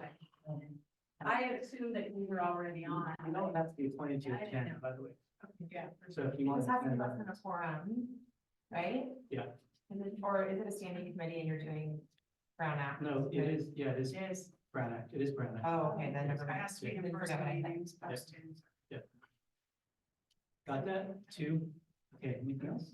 No, Well, if we're getting Meg and, I'm sorry, Melanie? So, one thing we also discussed was that we're gonna meet, because you're saying you're gonna be on our committee, right? Okay, we're gonna meet, 1 hour before the local mental health committee. So, That way we can have a Zoom and stuff. Great work. And then G, you're doing that. We're not meeting right now. So you let us know when. Yeah. You're Her talking about meetings. communication and education? It's not ad hoc. These are all standing. committees. You're all standing, but just you don't have a set time for you. In accordance with the bylaws, it's not. Right. Yeah, so we just need at the direction of whatever action this board needs to take for the public, so.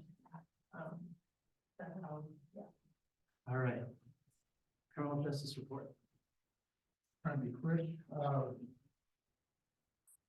it looks like both the Prop 47 grants will be able to go forward. One is implemented right now, Connections to Care. The other is for misdemeanor IFTs, and, you know, we confidence stand trial. So people that are due to a mental illness, or other factors are incompetent, and try to understand criminal proceedings. We went after a grant funded by Prop 47, and it looks like we'll be able to actually implement that now. So hopefully that goes forward in the near term. The other one has been getting more and more referrals.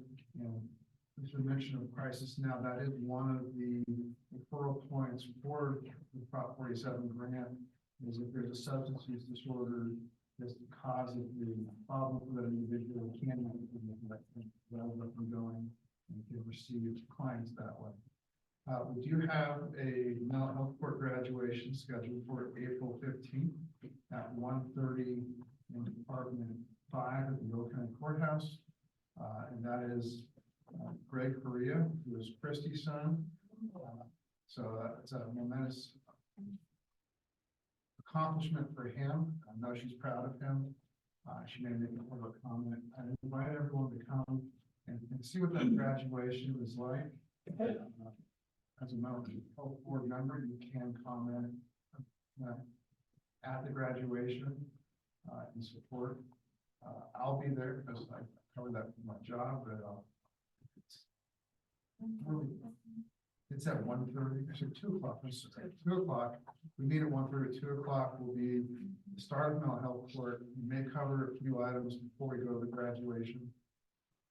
And there are refreshments. We have pizza and cake. Part of it's kind of a festive moment for that program, along with some other special events. So I encourage people to show up, and you can watch by Zoom, but it's like Coach here. But it's you can watch by Zoom, or actually it's YouTube. Watch and kind of get a feel for that's one of our programs. The other programs have similar graduation. So I want to say that that program that Chris has been leading the charge on with the whole collaborative team, it's really incredible. These graduations are really, really powerful. And you should all see one of these graduations or an addiction intervention for graduation. And if you want to pick one, this is the one you should go see. All right. Public comments. I'll make public comment. If anyone else wants to go first, that's fine. Anyone else want to go first? All you. All right. I just have to say, you guys have done an excellent job this meeting. I'm just so proud to listen to you and see the progress. And I can just feel the energy and the momentum. And that just, it makes me so happy. So thank you.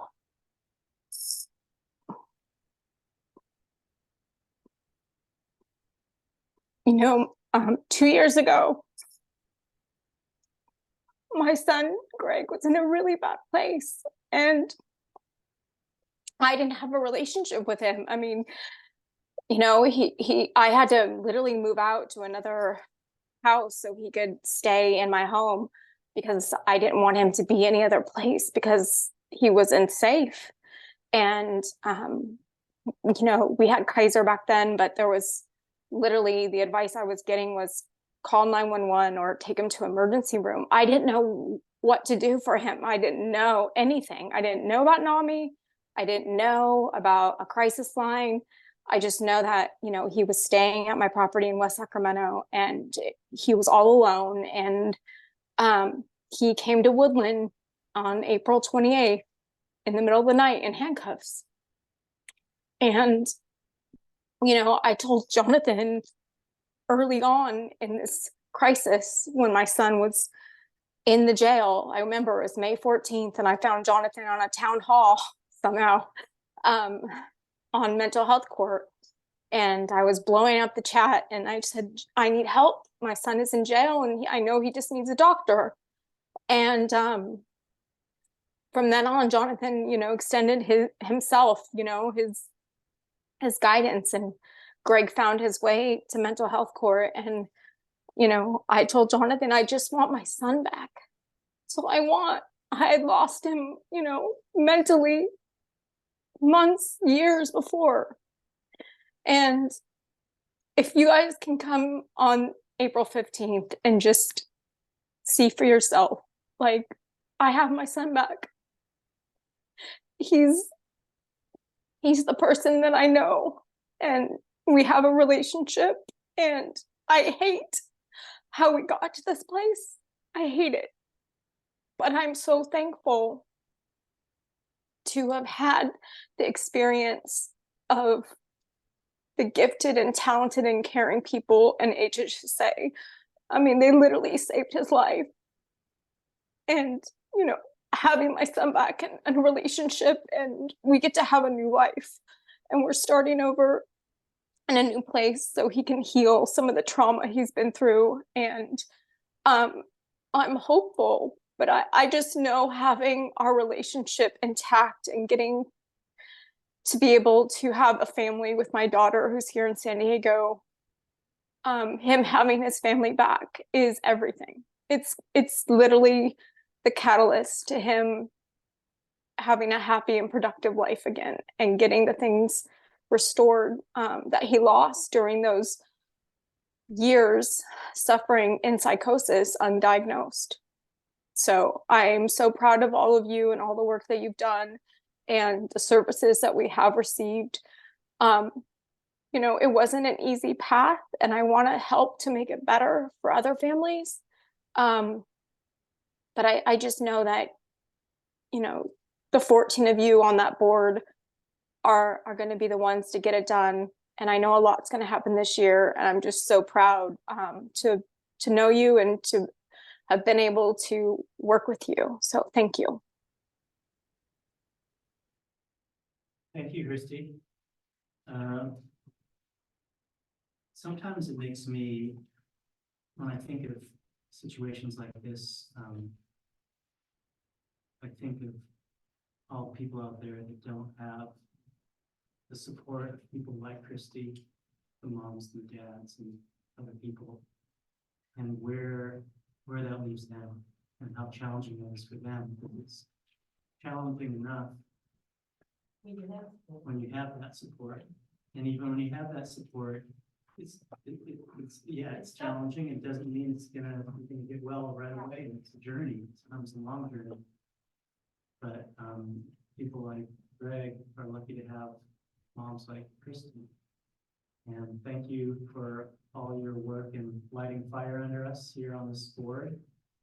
And you're still welcome to Zoom in. Thanks, guys. So hope to see many of you on, what day is that? April 15th. At 2 p.m. Department 5. 2 p.m. Oh, Department Department 5, five, okay. in the courthouse. In the courthouse. So it's tax day. Yeah. And I think consider it like a informal site visit. Yeah. It gives you an It is a opportunity site visit. to I don't want to answer questions.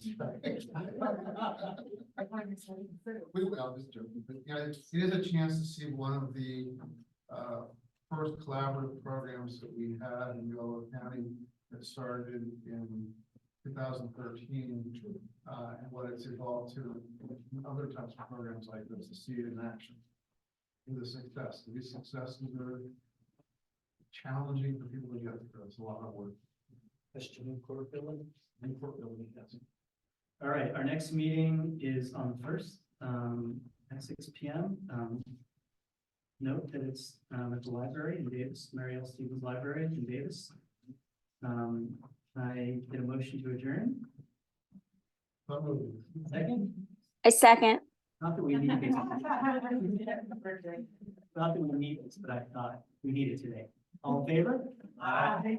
Opposed? All right, thank you all.